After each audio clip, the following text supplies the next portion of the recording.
Hello students, स्वागत है आपका डिफेंस ट्यूटर के इस वीडियो में। आज की इस वीडियो में हम बात करेंगे इंडियन नेवी AA और SSR के रिगार्डिंग प्रैक्टिस सेट नंबर 9 को। यह प्रैक्टिस सेट्स आपका मैथ्स स्पेशल होगा, यानी आपके इस प्रैक्टिस सेट्स में मैथ्स से रिलेटेड क्वेश्चंस को दिए जाएंगे। इससे पहले हमने आपके लिए 8 और भी प्रैक्टिस सेट्स को दिया है, तो जिन लोगों ने उन प्रैक्टिस सेट्स को नहीं देखा है तो प्लेलिस्ट से जाकर आप सभी प्रैक्टिस सेट्स को देख सकते हैं।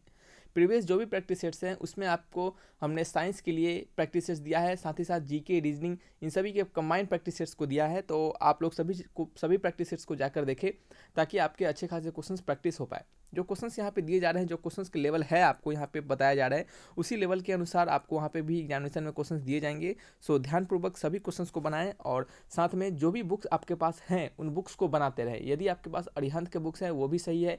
यदि आपके पास कोई भी 11th-12th के बुक्स हैं जिसमें कि आपको ऑब्जेक्टिव टाइप क्वेश्चन दिए गए हों या फिर आप सब्जेक्टिव टाइप इवेंट क्वेश्चंस दिए गए हों, उन सभी क्वेश्चंस को बनाएं ताकि क्या हो, आपके क्वेश्चंस जो हो अच्छे खासे प्रैक्टिस हो जाएं और उन सभी क्वेश्चंस के प्रैक्टिस होने के साथ साथ आपके कंसेप्ट भी रिवाइज हो पाए। ठीक है, कोस्ट गार्ड के लिए हमने कंसेप्ट को स्टार्ट कर दिया है।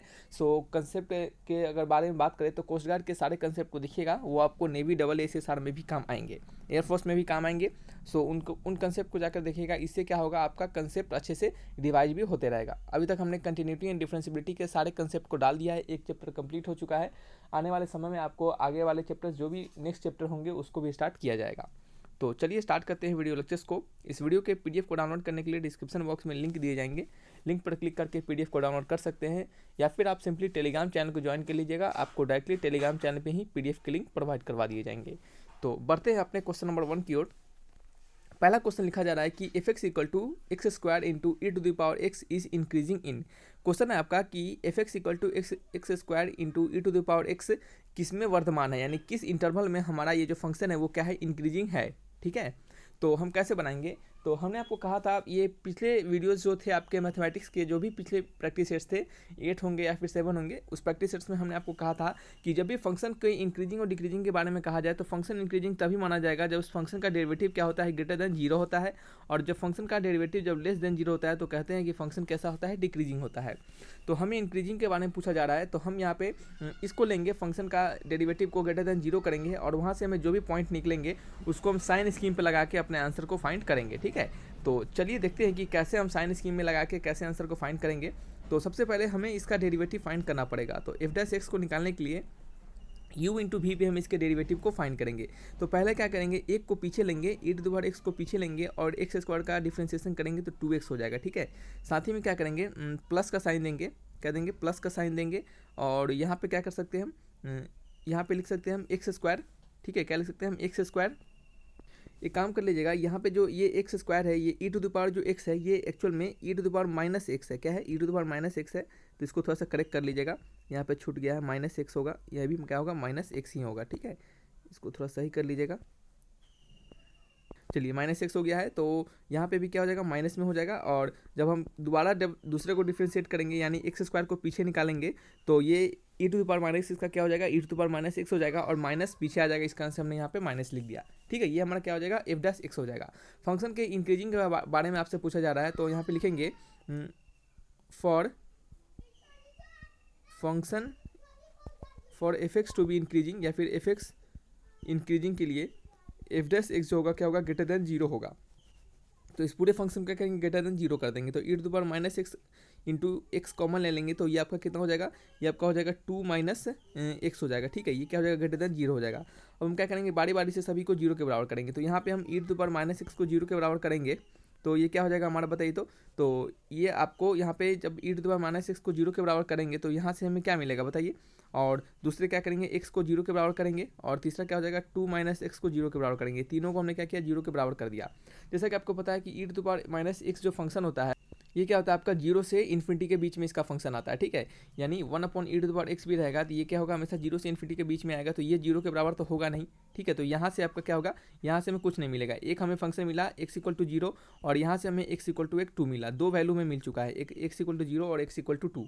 ठीक है, कैसे निकाला हमने, ये 0 के बराबर होगा नहीं तो इसको हटा देंगे, बच गया सिर्फ क्या होगा, x = 0, एक यह फंक्शन, सॉरी एक यह x का वैल्यू, और एक x = 2 यानी 2x 2 minus x equal to 0 करने पर जो एक्स इक्वल टू 2 आया, दूसरा यह वैल्यू, दो वैल्यू हमें मिल चुका है एक्स का, एक 0 और एक 2। हम क्या करेंगे साइन इसकी मेथड से, ये सबसे इजी मेथड होता है, इसका आंसर हम आपको बता रहे हैं, इस तरीके से बनाइएगा तो इंक्रीजिंग डिक्रीजिंग वाले क्वेश्चन जल्दी से बन पाएंगे आपके। ठीक है, तो हम यहाँ पे क्या करेंगे, अब इस दोनों पॉइंट को क्या करेंगे, नंबर लाइन पे प्लॉट करेंगे, तो एक 0 हो जाएगा और दूसरा क्या हो जाएगा, 2 हो जाएगा। ठीक है, तो हम क्या किए, दोनों पॉइंट को नंबर लाइन पे प्लॉट कर दिया हमने। फिर क्या करेंगे, 2 के बाद कोई भी एक न्यूमेरिकल वैल्यू को लेंगे, जैसे 2 के बाद कोई भी एक इंटीजर को लेंगे, न्यूमेरिकल वैल्यू को नहीं, 2 के बाद तो सभी न्यूमेरिकल वैल्यू होंगे, इंटीजर को लेंगे। तो जैसे मान लेते हैं 2 के बाद 3 आता है, ठीक है, 3 को लेंगे और इस 3 को इसमें पुट करके देखेंगे, तो एक्स के जगह पे, सारे एक्स के जगह पे क्या करेंगे, 3 पुट करेंगे। ठीक है, तो यहाँ पे 3 पुट करेंगे तो 2 माइनस 3 ये निगेटिव में आ रहा है, ये 3 होगा तो ये पॉजिटिव हो जाएगा और ये भी क्या हो जाएगा, पॉजिटिव हो जाएगा। ठीक है, तो यहाँ पे हमें क्या मिला वैल्यू, हमें यहाँ पे निगेटिव वैल्यू मिल रहा है, तो यहाँ पे क्या हो जाएगा, माइनस साइन हो जाएगा। और फिर क्या करेंगे, माइनस के बाद जो भी आगे होंगे उसमें अल्टरनेट माइनस प्लस लगाएंगे, यानी पहले में माइनस हो गया तो यहाँ पे प्लस लगाएंगे, फिर आगे क्या लगाएंगे, फिर आगे क्या लगाएंगे, माइनस लगाएंगे। क्यों लगाएंगे, क्योंकि हमने कहा कि आपको पहले में माइनस अगर आ चुका है तो दूसरे में प्लस, फिर तीसरे में माइनस, यानी अल्टरनेट वैल्यू को लेते हैं और इसी तरह से हम क्या करते हैं, लगाते हैं। ठीक है, ठीक है, तो क्या होगा यहाँ पे एक जगह पे माइनस, फिर दूसरे पे प्लस और फिर तीसरे में माइनस। ठीक है, ये क्या होता है, इसका तरीका होता है बनाने का। एक और काम कर सकते हैं आप, इतना को नहीं करके आप क्या कीजिए, जैसे यहाँ पे हमने माइनस कैसे लिखा, 3 वैल्यू पुट करके लिखा, तो आप 0 और 2 के बीच में क्या आता है, 1 आता है कि इंटीजर क्यों बता रहे हैं, क्योंकि ये आसान पड़ता है इसमें पुट करने पर। पॉइंट वाला वैल्यू पुट कर दीजिएगा तो क्या होगा, मुश्किल हो जाएगा ना थोड़ा सा उसको सॉल्व करने में। तो आप इंटीजर वाला वैल्यू को ले लीजिए, जैसे इसके बीच 1 आता है तो 1 को डाल के देखिएगा पॉजिटिव आ रहा है फिर निगेटिव, जो भी आएगा उसको यहाँ पे लिखिएगा। ठीक है, पॉजिटिव आएगा तो पॉजिटिव लिखिएगा, निगेटिव आएगा तो निगेटिव लिखिएगा, ऐसे पॉजिटिव आएगा आप डालकर खुद देख लीजिएगा। ठीक है, फिर इसी तरह 0 से आगे जो भी वैल्यू आते हैं, जैसे कि -1 एक इंटीजर आएगा तो आप -1 पुट करके देखिएगा निगेटिव आ रहा है या फिर पॉजिटिव आ रहा है, जो भी आएगा आप यहाँ पे लिखिएगा। ठीक है, तो इतना नहीं करने के लिए, इतना नहीं करते हम। ठीक है, हम सिंपली क्या करते हैं, एक को निकालते हैं, देखते हैं माइनस आ गया तो दूसरे में प्लस माइनस, इस तरह आगे अल्टरनेट करते चले जाते हैं। ठीक है, हमें क्या लेना है, इंक्रीजिंग फंक्शन, यानी फंक्शन कहाँ पे पॉजिटिव है, यानी ग्रेटर देन 0 है कहाँ पे, तो देख सकते हैं कि 0 से 2 के बीच में फंक्शन क्या हमारा इंक्रीजिंग है, तो ये क्या हो गया फंक्शन, इसके बीच में हमारा इंक्रीजिंग हो गया और इसके बीच क्या हो गया, डिक्रीजिंग हो गया और इसके बीच में क्या हो गया, डिक्रीजिंग हो गया। तो फंक्शन इंक्रीजिंग कहाँ हो गया होगा बताइए, तो इंक्रीजिंग कहाँ पे होगा फंक्शन, इंक्रीजिंग फंक्शन होगा 0 से 2 के बीच में। तो आंसर क्या हो जाएगा, 0 से 2 इंटरवल, ऑप्शन नंबर कौन सा है, B is the correct answer. ठीक है, तो इस तरीके से इन सभी इंक्रीजिंग डिक्रीजिंग वाले क्वेश्चन को हम बनाते हैं। ये हम आपको समझा रहे हैं, इसका आंसर इतना लिख के बोले हैं, नहीं तो ये सिंपल सा क्वेश्चन है, ये आपको विद इन मिनट के अंदर बन जाएगा, 1 मिनट से पहले ही बन जाएगा, 30 सेकंड से 45 सेकंड के बीच में ये क्वेश्चन बन जाएगा आपका। ठीक है, चलिए बढ़ते हैं नेक्स्ट क्वेश्चन नंबर सेकंड की ओर। नंबर सेकंड में लिखिएगा, क्या लिखा जा रहा है, पढ़िए यहाँ पे, y इक्वल टू है, यहाँ पे y इक्वल टू है, y equal to tan inverse, sorry y equal to tan of root under x. ठीक है, तो D Y by D X आपको x इक्वल टू π/4 पे पूछा जा रहा है। ठीक है, तो सबसे पहले क्या करेंगे, ये जो आपका y equal to tan root under x इस प्रकार से जो दिया जा रहा है। ठीक है, हम क्या करेंगे, सबसे पहले इसको क्या करते हैं, z मान लेते हैं, तो z इक्वल टू मान लेते हैं रूट अंडर एक्स, ऐसा अप टू आगे तक जा रहा है इन्फानाइट तक। ठीक है, तो y इक्वल टू क्या हो गया आपका, tan z हो गया, y इक्वल टू क्या हो गया, tan z हो गया। सिंपल से है, अगर हमने इसको z मान लिया तो इसके जगह पे z पुट कर देंगे तो क्या हो जाएगा, y equal to tan z हो गया।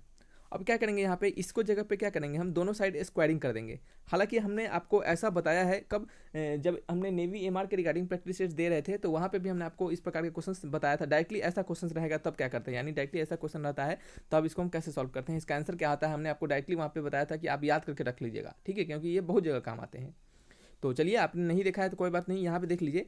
तो दोनों साइड अगर स्क्वायरिंग कर देते हैं तो जेड स्क्वायर इक्वल टू क्या हो जाता है, ये आपका x हो जाता है। और यहाँ पे क्या होता है, अगर किसी इन्फानाइट में से अगर किसी एक वैल्यू को हटा ले तो उससे कोई फर्क नहीं पड़ेगा, तो ये क्या हो जाएगा, x इंटू जेड के बराबर आ जाएगा। ठीक है, क्योंकि आगे वाला फिर से जेड के बराबर ही जैसा दिखेगा आपको। ठीक है, तो ऐसा हो गया। यहाँ पे क्या हो रहा है कि जेड से एक जेड कट जाएगा तो वैल्यू हमें मिल गया Z equal to X, value क्या मिल गया हमें, जेड इक्वल टू एक्स मिल गया। ठीक है, तो यहाँ पे हमें y इक्वल टू tan है, तो tan x के जेड के जगह पे क्या डाल देंगे, हम x डाल देंगे। क्यों डाल देंगे, क्योंकि हमें यहाँ पे मिला है कि z इक्वल टू क्या है, x के बराबर है। तो y equal to tan x हमारा क्या है, एक फंक्शन मिल चुका है। हमें क्या निकालना है, dy by D X at X equal to π/4 पे फाइंड करना है। तो सबसे पहले हम क्या करेंगे, dy बाई डी एक्स निकालेंगे, यानी इस फंक्शन को डिफ्रेंशिएट करेंगे। फंक्शन क्या है हमारा, tan x है, तो tan x को डिफ्रेंशिएट करेंगे x के रिस्पेक्ट में। तो tan x का क्या होता है डिफ्रेंशिएशन, तो tan x का होता है सेक स्क्वायर x। ठीक है, क्या होता है, सेक स्क्वायर x होता है। तो dy बाई डी एक्स आपको फाइंड करना है कहाँ पे, π/4 पे, कहाँ पे, जब x का वैल्यू π/4 है उस पॉइंट पर। तो यहाँ पे x स्क्वायर के जगह, सॉरी x के जगह पे क्या करेंगे, π/4 डाल देंगे। तो π/4 हमने यहाँ पे डाला और उसका क्या करेंगे, स्क्वायरिंग कर देंगे। तो सेक स्क्वायर यानी सेक π/4 का वैल्यू कितना आता है, तो सेक π/4 का वैल्यू √2 आता है और √2 का हमें स्क्वायरिंग करना है। तो √2 का स्क्वायर करेंगे तो वैल्यू कितना आ जाएगा, सिंपल 2 आ जाएगा। तो आंसर बताइए, आंसर होगा option number A is the correct answer. ठीक है, तो आपको लग रहा हो कि थोड़ा फास्ट चल रहा है तो आप इसे स्लो करके देख लीजिएगा। ठीक है। और फास्ट इसके लिए बताते हैं ताकि क्या हो, आपका दिमाग भी थोड़ा शार्प हो और जल्दी जल्दी आप चीज़ों को ग्रैब करें, जल्दी जल्दी चीज़ों को सीखें और कम समय आपका लगे, वीडियो ज़्यादा लंबा भी ना हो। ठीक है, चलिए बढ़ते हैं नेक्स्ट क्वेश्चन नंबर थर्ड की ओर। नंबर थर्ड में पढ़िएगा क्या लिखा जा रहा है कि if y equal to 1/1+1/x, ठीक है, ऐसा क्वेश्चन है। तो आपको dy/dx का वैल्यू फाइंड करना है। तो सबसे पहले हम इसको सॉल्व करेंगे। अब डायरेक्टली यहीं पे तो बनाने नहीं लगेंगे ना, तो इसको क्या करेंगे, सबसे पहले सॉल्व करेंगे। तो सॉल्व करते हैं, तो y इक्वल टू इसको सॉल्व करेंगे तो एलसीएम लेंगे, तो ये एलसीएम ऊपर चला जाएगा तो 1+x हो जाएगा और नीचे हो जाएगा आपका 2+x। ठीक है, तो y इक्वल टू मिल गया आपको 1+x/2+x। ठीक है, फिर क्या करेंगे, आप इसको आप अलग अलग भी कर सकते हैं। तो y का वैल्यू क्या आ जाएगा आपका 1/2+x। चलिए अलग अलग करने का कोई जरूरत नहीं है, आप सिंपल यहाँ से भी u/v पे डिफ्रेंशिएट कर दीजिए। तो ठीक है, तो dy/dx का वैल्यू फाइंड करेंगे। जब हम dy/dx का वैल्यू फाइंड करेंगे तो नीचे वाले का स्क्वायरिंग करेंगे 2+x का होल स्क्वायर। ठीक है, सबसे पहले तो ऑप्शन को चेक करेंगे कि देखेंगे कि 2+x का ये आपका क्या है, प्लस है। सबसे पहले देखेंगे कि ऑप्शन में 2+x का होल स्क्वायर कहाँ पे है, 2+x का होल स्क्वायर ऑप्शन में कहाँ पे है, तो ये सिर्फ ऑप्शन नंबर डी में है। तो हमें किसी आगे इसको बनाने का जरूरत ही नहीं है, सिंपल आंसर हमारा हो जाएगा ऑप्शन नंबर डी। लेकिन फिर भी आपको तसल्ली के लिए हम इसको बनाकर देखते हैं कि क्या हमारा आंसर डी आ रहा है या फिर नहीं आ रहा है। ठीक है, तो नीचे का क्या करेंगे, स्क्वायरिंग करेंगे। फिर नीचे का जब स्क्वायरिंग कर देते हैं उसके बाद क्या करते हैं, इसी नीचे वाले को ऊपर लिखते हैं और जो ऊपर रहता है उसको डिफ्रेंशिएट करते हैं। तो इसका डिफ्रेंशिएशन करेंगे तो 1 आ जाएगा। ठीक है, माइनस का साइन देते हैं, ऊपर वाले को बाहर निकाल देते हैं और नीचे वाले का डिफ्रेंशिएट करते हैं। तो नीचे क्या है आपका 2+x है, तो उसका डिफ्रेंशिएशन क्या हो जाएगा, 1 हो जाएगा। ठीक है, तो यहाँ पे 2+x -1 - x अपॉन 2+x का होल स्क्वायर, ये क्या हो गया आपका dy/dx हो गया। तो x से x कट गया, 2 में से 1 गया तो 1 हो गया। तो 1/2+x का होल स्क्वायर, ये dy/dx का वैल्यू मिल चुका है। तो आप देख सकते हैं यहाँ पे dy/dx का वैल्यू क्या मिला, 1/2+x का whole square. Option number D is the correct answer. ठीक है, समझ में आ रहा है आपको, कोई प्रॉब्लम नहीं होना चाहिए। ठीक है, चलिए बढ़ते हैं नेक्स्ट क्वेश्चन नंबर फोर्थ की ओर। देखिए थोड़ा सा स्मार्टली भी काम कीजिएगा तो आपको जल्दी आंसर मिल जाएगा बिना ज़्यादा कुछ कलम उठाए हुए भी। ठीक है, चलिए 42 नंबर बोले हैं, 4 नंबर क्वेश्चन को देखिएगा। 4 नंबर क्वेश्चन में क्या लिखा जा रहा है कि integration of dx/x into sine square 1+log x। ठीक है, 1+log x ऐसा इंटीग्रेशन आपको करना है। क्या है, integration upon dx/x into sine square 1+log x, ऐसा इंटीग्रेशन है। ठीक है, तो ये इंटीग्रेशन आपको कुछ बड़ा टाइप का दिख रहा होगा। तो याद रखिएगा जब भी इंटीग्रेशन में इस प्रकार से साइन के अंदर कुछ भी बड़ा सा ऐसा फंक्शन दिया जाए या फिर किसी फंक्शन के अंदर बड़ा सा फंक्शन दिया जाए, तो आप क्या कीजिएगा, सबसे पहले इस फंक्शन को कुछ लेट कर लीजिएगा। तो हम क्या करेंगे, 1+log x को क्या मान करते हैं, टी मानते हैं। 1+log x को हम क्या मानते हैं, टी मानते हैं। फिर क्या करेंगे, दोनों साइड डिफ्रेंशिएट कर देंगे। तो डी टी इक्वल टू क्या हो जाएगा, 1 का 0 हो जाएगा और log x का क्या हो जाएगा, 1/x हो जाएगा, इंटू में dx हो जाएगा। तो डी टी इक्वल टू क्या हो गया, 1/x इंटू dx। तो यहाँ से dx का वैल्यू क्या मिल गया आपका, x इंटू डी टी। क्या निकल गया, x इंटू डी टी, हमें dx का वैल्यू फाइंड हो गया। ये dx का वैल्यू क्यों फाइंड कर रहे हैं ये हम आपको बाद में बताएंगे। पहले आपको क्या करना है, इसको टी लेट कर लेना है। हालांकि आपने पढ़ा होगा पहले से, तो ये आपको पता चल चुका होगा कि क्यों डी टी dx का वैल्यू हमने यहाँ पे निकाला है। ठीक है, अब चलिए यहाँ पे क्या है क्वेश्चन हमारा, इंटीग्रेशन ऑफ dx अपॉन, ठीक है, dx अपॉन। अब देखिए हमारा जो फंक्शन है यहाँ पे, ये अब क्या हो जाएगा, इसके जब हम जब t डाल देंगे तो फंक्शन हमारा साइन t के टर्म में आ जाएगा। ठीक है, जब फंक्शन हमारा t के टर्म में आ गया और डेरिवेटिव हमारा dx के टर्म में, तो हम इस dx को dt के टर्म में कन्वर्ट करना पड़ेगा। इस कारण से हमने dx को dt के टर्म में निकाला है। तो dx का वैल्यू dt के टर्म में क्या है, x इंटू dt है। तो हम यहाँ पे पुट कर देते हैं, नीचे पुट क्या कर देंगे, x के x लिखेंगे और यहाँ पे साइन स्क्वायर यहाँ पे t लिख देंगे। ठीक है, तो x से x कट गया तो इंटीग्रेशन हो गया dt upon sine square t। ठीक है, integration of dt upon sine square t हो गया। ठीक है, तो ऊपर चला गया, ये साइन स्क्वायर टी का क्या हो जाएगा, कॉसेक स्क्वायर टी हो जाएगा, इंटू में डी टी हो जाएगा। ठीक है, कॉसेक स्क्वायर टी हो जाएगा, इंटू में आपका डी टी हो जाएगा। ठीक है, ये नीचे साइन स्क्वायर टी है तो ऊपर चल के कॉसेक स्क्वायर हो जाएगा। तो कॉसेक स्क्वायर टी का डिफ्रेंशिएशन क्या होता है, कॉसेक स्क्वायर टी का डिफ्रेंशिएशन होता है cot T. Cosec square T का डिफ्रेंशिएशन क्या होता है, कॉसेक स्क्वायर एक्स का डिफ्रेंशिएशन क्या होता है, कॉट एक्स होता है। उसी प्रकार से यहाँ पे टी है तो कॉट टी हो जाएगा। ठीक है, ये क्या हो जाएगा, इसका डिफ्रेंशिएशन बोल रहे हैं, इसका इंटीग्रेशन क्या हो जाएगा, कॉट टी हो जाएगा, प्लस में कॉन्स्टेंट ऑफ इंटीग्रेशन सी लगेगा। ठीक है, टी को हमने क्या माना है, टी को हमने माना है 1+log x, तो क्या हो जाएगा 1+log x हो जाएगा, प्लस में कॉन्स्टेंट ऑफ इंटीग्रेशन सी लगेगा। मैच कर लीजिए, कॉट 1+log x और प्लस में constant of integration C. Option number कौन सा है बताइए, D is the correct answer है। ठीक है, सिंपल सा क्वेश्चन है, देख सकते हैं 1 से 2 लाइन के अंदर ये क्वेश्चन बनेगा। सिंपल यहाँ पे आपको बनाने के कारण, इतना सारा समझाने के कारण इतना स्टेप्स को लिया गया है। ठीक है, चलिए बढ़ते हैं नेक्स्ट क्वेश्चन नंबर 5 की ओर। नंबर 5 में पढ़िएगा क्या लिखा जा रहा है, इंटीग्रेशन ऑफ -1 से 1 e to the power mod of x। ये आपका क्या है, किसका क्वेश्चन है, तो ये आपका जो क्वेश्चन है, ये क्वेश्चन है आपका किसका, डेफिनेट इंटीग्रेशन का, किसका, डेफिनेट इंटीग्रेशन का, ठीक है।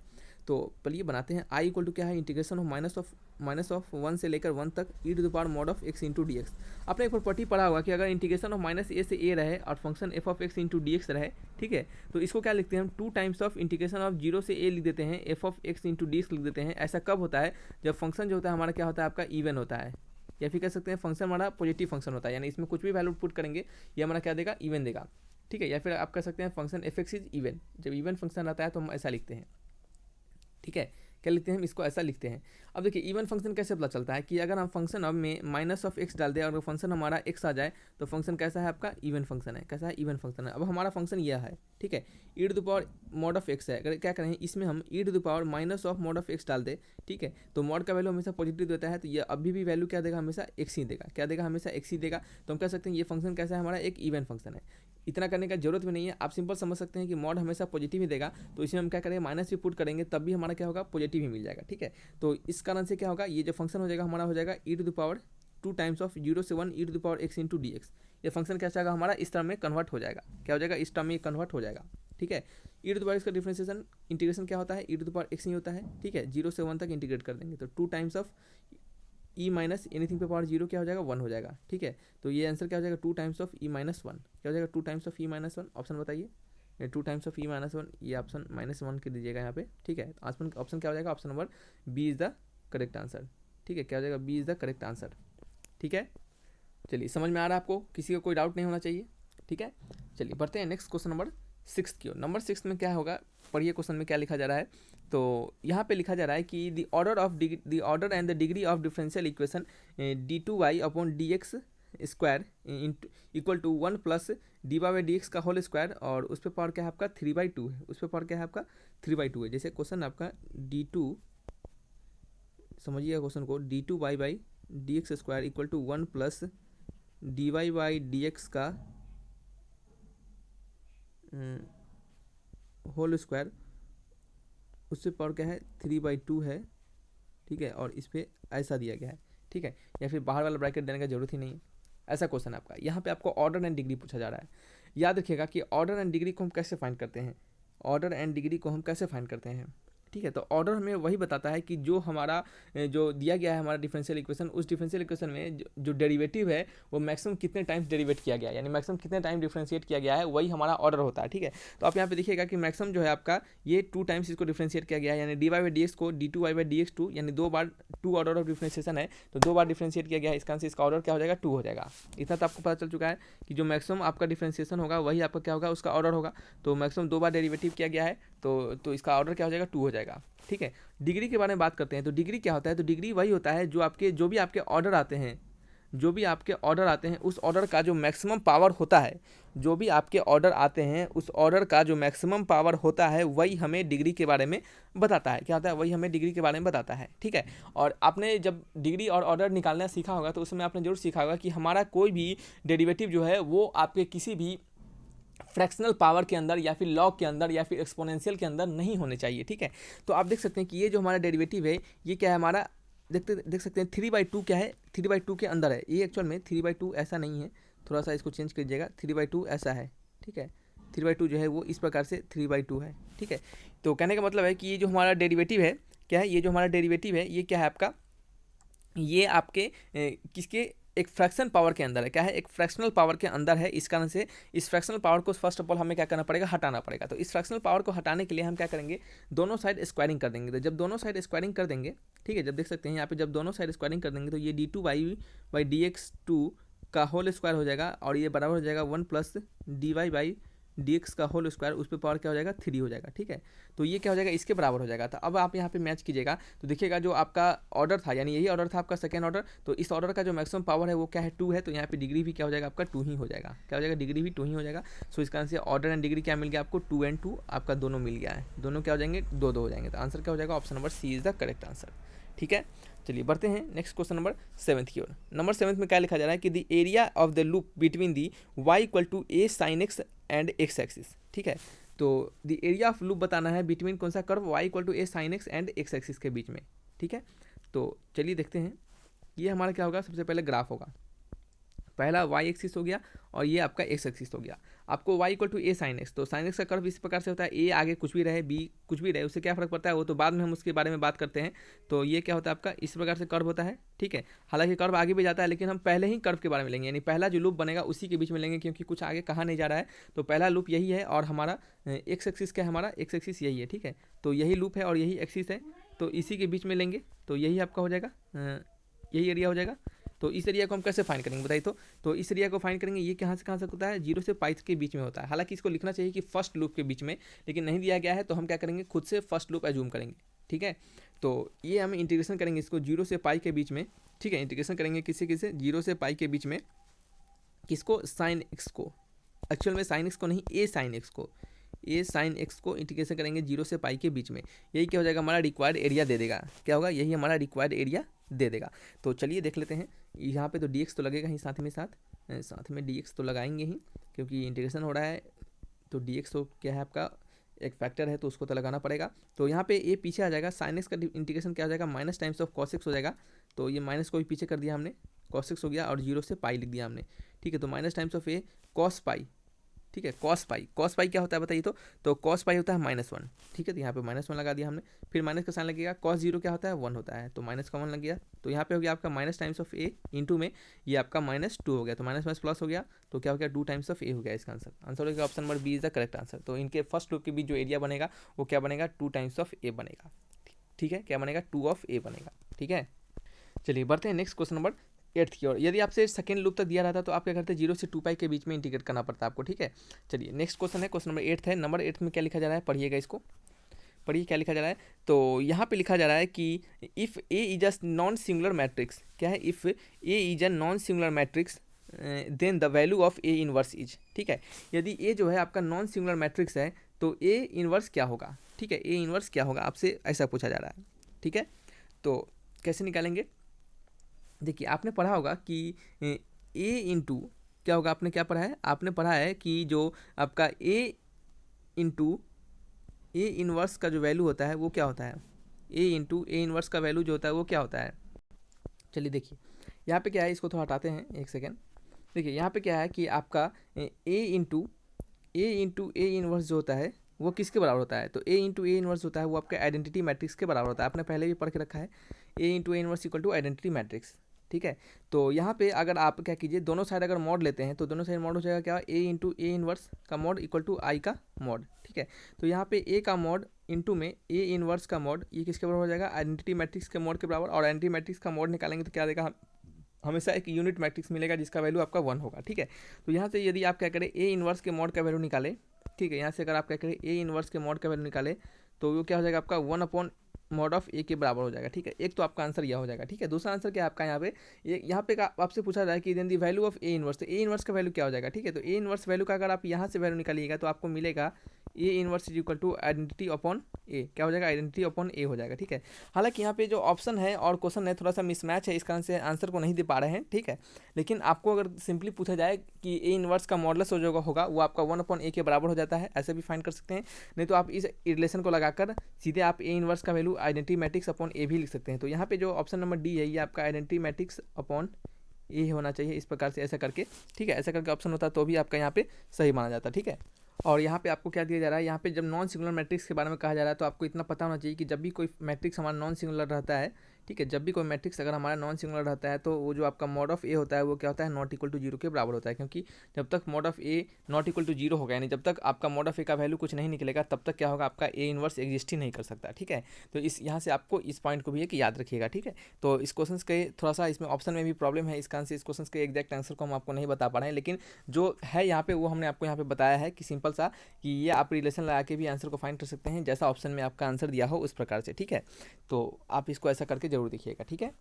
और एक बात बता दें आपको कि आपने एक और पढ़ा होगा कि जब भी किसी के इन्वर्स को निकालना पड़ता है तो आप ए इन्वर्स इक्वल टू कैसे निकालते हैं, तो ये फॉर्मूला होता है आपका एडजॉइंट ऑफ, क्या होता है, एडजॉइंट ऑफ ए, ठीक है। क्या होता है आपका एडजॉइंट ऑफ ए अपॉन क्या होता है, डिटर्मिनेंट ऑफ ए, ठीक है। ये भी क्या होता है, किसी के भी इन्वर्स को निकालने का तरीका होता है, मैट्रिक्स में इन्वर्स निकालने का तरीका होता है adjoint of A upon mod of ए।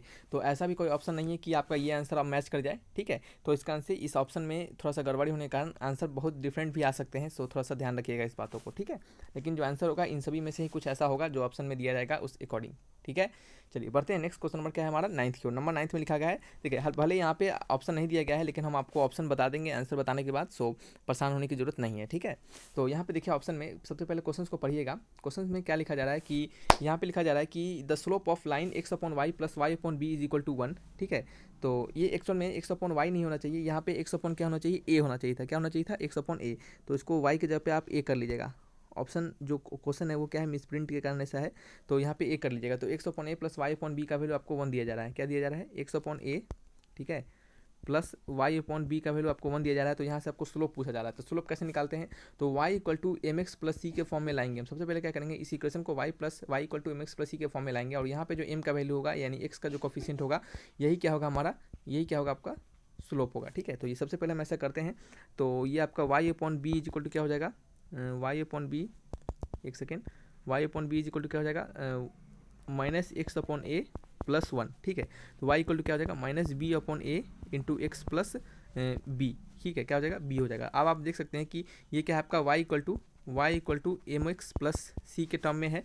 यहाँ पे m का वैल्यू क्या है आपका, माइनस बी अपॉन ए है, ठीक है। क्या है, माइनस बी अपॉन ए है। तो इसका स्लोप क्या हो जाएगा, इसका स्लोप क्या हो जाएगा बताइए, यही क्या हो जाएगा, इसका स्लोप हो जाएगा, ठीक है, माइनस बी अपॉन ए हो जाएगा।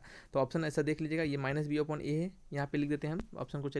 चलिए ऑप्शन को चेक कीजिएगा, और भी आपका ऑप्शन लिखा चुका है यहाँ पे। क्या ऑप्शन आपका माइनस बी अपॉन ए, ऑप्शन नंबर कौन सा है, ए इज द करेक्ट आंसर, ठीक है।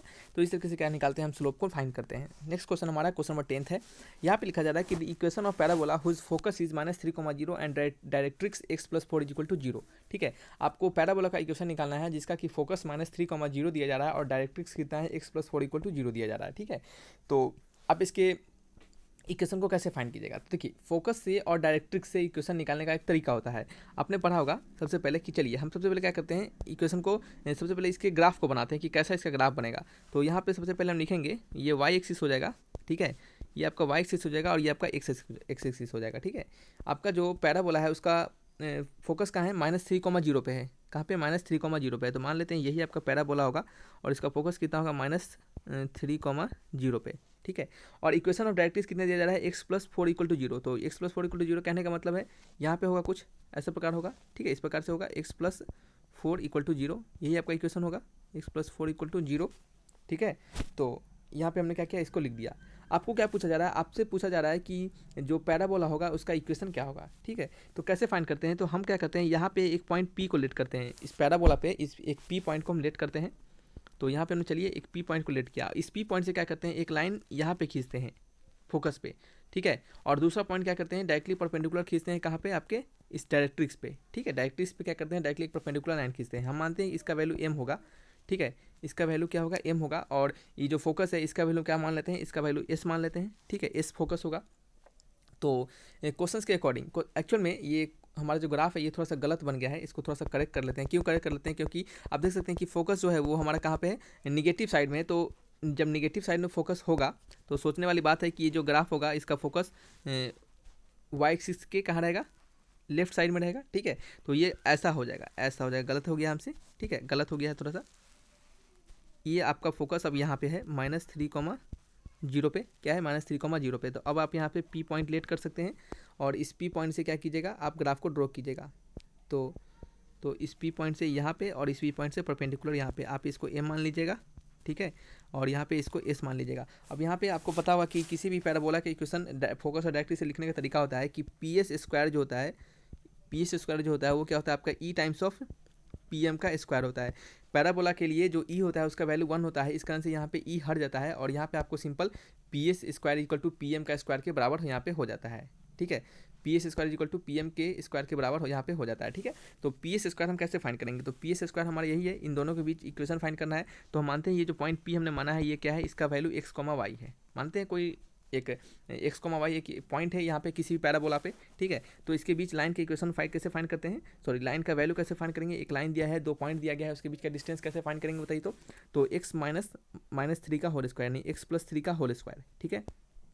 ये क्या हो जाएगा, x + 3 का होल स्क्वायर, प्लस में क्या हो जाएगा Y square equal to P M का स्क्वायर, यानी यहाँ से एक परपेंडिकुलर डालेंगे इस लाइन पर, तो इस लाइन पर परपेंडिकुलर डालेंगे तो कैसे डालेंगे, तो एक्स कॉमा वाई से इसे एक्स प्लस 4 पर क्या करेंगे परपेंडिकुलर डालेंगे, तो ये क्या हो जाएगा एक्स हो जाएगा और प्लस क्या हो जाएगा आपका 4 हो जाएगा, ठीक है। वाई तो वैल्यू है ही नहीं, ठीक है। तो नीचे क्या करेंगे, आप क्या करते हैं नीचे क्या करते हैं, इसका हम जो भी आपका वैल्यू होता है एक्स प्लस 4 इक्वल टू 0, ये जो इक्वेशन है इसके क्या करेंगे हम एक्स के कोफिशिएंट और वाई के कोफिशिएंट का स्क्वायर करके क्या करेंगे रूट चढ़ाएंगे, ठीक है। तो यहाँ पे रूट अंडर करेंगे, एक्स का कोफिशिएंट 1 है और वाई का कोफिशिएंट क्या है आपका 0 है, तो 1 का स्क्वायर 1 ही होगा, प्लस क्या हो जाएगा 0 हो जाएगा, सिंपल सा बात है, ठीक है। तो ये क्या हो गया यहाँ पे हमने ऐसा कर दिया, ठीक है। ऐसा करने के बाद क्या करेंगे, चलिए नेक्स्ट पेज ले लेते हैं, कौन सा है क्वेश्चन नंबर 10th का हम आंसर बात कर रहे हैं, ठीक है। चलिए नेक्स्ट पेज क्या है हमारा, क्वेश्चन नंबर 10th का आंसर है ये।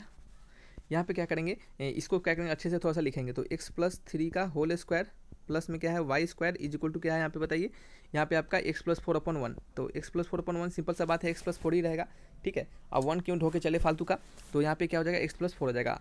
फिर क्या करना है बताइए, जैसे से दिया गया इसको हम तोड़ेंगे, जो भी हमारा वैल्यू दिया गया इसको तोड़ेंगे, तो ये आपका हो जाएगा एक्स स्क्वायर प्लस 9, 3 का स्क्वायर 9 हो जाएगा, प्लस में 6 एक्स हो जाएगा और प्लस में क्या हो जाएगा आपका Y square is equal to क्या हो जाएगा एक्स प्लस 4 हो जाएगा, ठीक है। तो यहाँ पे हम इसको अच्छे से लिख लेते हैं, तो एक्स स्क्वायर प्लस में आपका वाई स्क्वायर और क्या हो जाएगा बताइए, और आपका क्या हो सकता है कुछ घटेगा क्या, इसमें से घट के 5 हो जाएगा प्लस 5x और इसमें से घट के क्या हो जाएगा 9 में से 4 गया तो 5 इक्वल टू 0, ठीक है। ये क्या हो जाएगा आपका वैल्यू हो जाएगा, क्या हो जाएगा आपका वैल्यू हो जाएगा। इस तरीके से कोई ऑप्शन है एक बार देख लेते हैं।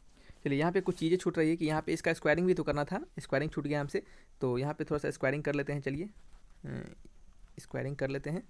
तो ये जब स्क्वायरिंग हो जाएगा तो यहाँ पे वैल्यू क्या हो जाएगा हमारा, यहाँ पे वैल्यू हो जाएगा X square plus 16 plus 2 times of X, sorry 4 टू जा 8x, ठीक है 8x, ये 8x वाला गन नहीं है, ठीक है। एक्स स्क्वायर से एक्स स्क्वायर कर जाएगा, ये आपका 9 प्लस 6x प्लस में Y square is equal to 16 plus 8x, ठीक है। तो यहाँ पे वाई स्क्वायर ये आपका इधर आके -2x हो जाएगा और ये कितना घट जाएगा, तो 9 में से 16 घटेगा तो कितना हो जाएगा -8 हो जाएगा, ठीक है। नहीं सॉरी 8 नहीं होगा आपका, ये हो जाएगा 7 -7, क्या हो जाएगा -7 इक्वल टू 0 हो जाएगा। ये क्या हो जाएगा हमारा इक्वेशन हो जाएगा Y square -2x -7 equal to 0। Match कीजिएगा option Y square -2x -7 equal to 0, option number कौन सा है, C is the correct answer. तो इस तरीके से क्या करते हैं, इन क्वेश्चन को बनाते हैं। देख सकते हैं ये 2 से 3 लाइन का क्वेश्चन है, बस 2 से 3 लाइन का क्वेश्चन है, लेकिन हमें समझाना था इसका, हमने आपको अच्छे से इसके फिगर को बनाकर और कैसे कैसे क्या करना होता है आपको एकदम विजुअलाइज करवाकर बताया है, ताकि आपको यह याद रहे और रटना ना पड़े, ठीक है। तो चलिए आपको सारी चीज़ों को हमने यहाँ पे बता दिया है, किसी प्रकार का डाउट होगा तो कमेंट बॉक्स में लिखिएगा, ठीक है। तो रखते हैं इस वीडियो को यहीं पे, मिलेंगे हम नेक्स्ट वीडियो में। Thanks for watching my video, तब तक के लिए बाय बाय।